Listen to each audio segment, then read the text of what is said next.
Aries was kind of the brainchild of the advisory board for this center. That conversation began on how to set up a program where the companies could provide resources and an independent peer-reviewed or independent scientific group could focus on developing that peer-reviewed research.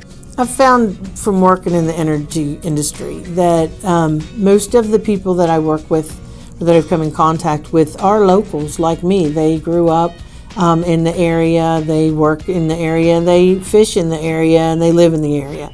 And most people want what we all want. You know, we want the air conditioner to run in the summer, we want the heater to run in the winter, and we want there to be trout in the stream when we get there with our fly rod. I mean, everybody wants, you know, pretty much the same things. And so I find that most people try to do what is right for the environment. Well, it's been extremely exciting because, to me, this is a chance to set the research agenda. Because if you think about it, and I love the federal government, I love federal funding because we rely on it a great deal. But the research agenda is set in Washington, it's set far away from here, and who knows what we get by the time that a research request for proposals bounces down to our part of the world. I'm enjoying being part of the Aries team as some of the healthcare workers working with the providers.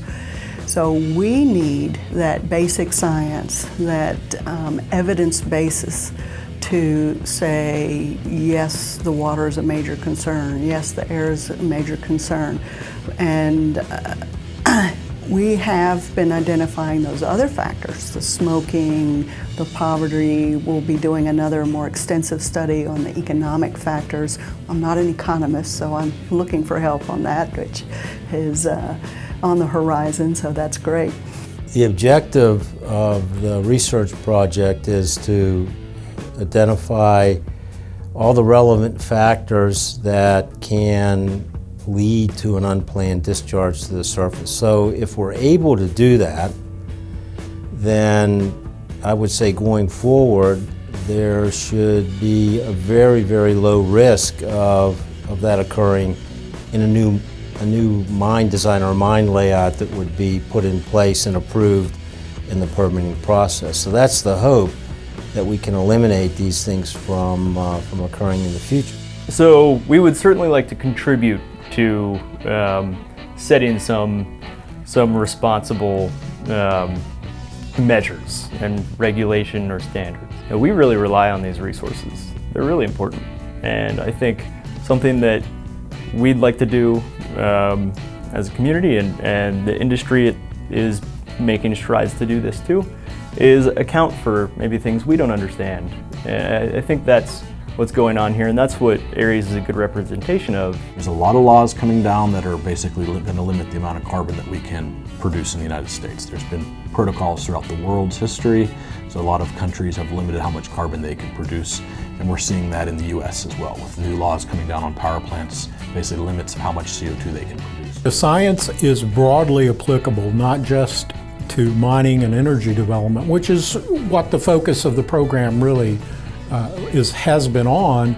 But when we look at a number of things we found, whether it's looking at the impact of land disturbance on water chemistry, the impact of removing vegetation around streams on the habitat and thus what critters live in the streams, that's applicable far beyond mining or energy development. The same with many of the health issues. If we're asking the right question about coal, now we are not done. We have preliminary findings, but so far there are actually very few that are indicating and implicating coal as a factor. Well, I think just with regard to Aries, it's really met the needs. Or is meeting the needs, because there's always more, that can be done and more questions that arise, but really meeting the needs of the research that needs to be out there and be supported.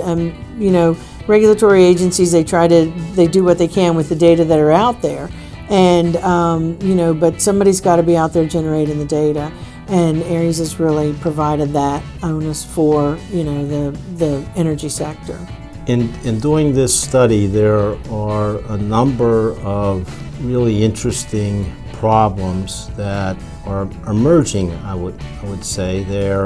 They were problems that weren't looked at initially after the 1977 law was passed and government began to analyze how they were going to comply with the law, government and industry. Sure, we can be a leader in these fields, we can be a leader in these technologies, but it's not going to be as simple as us doing this that the rest of the world will just follow.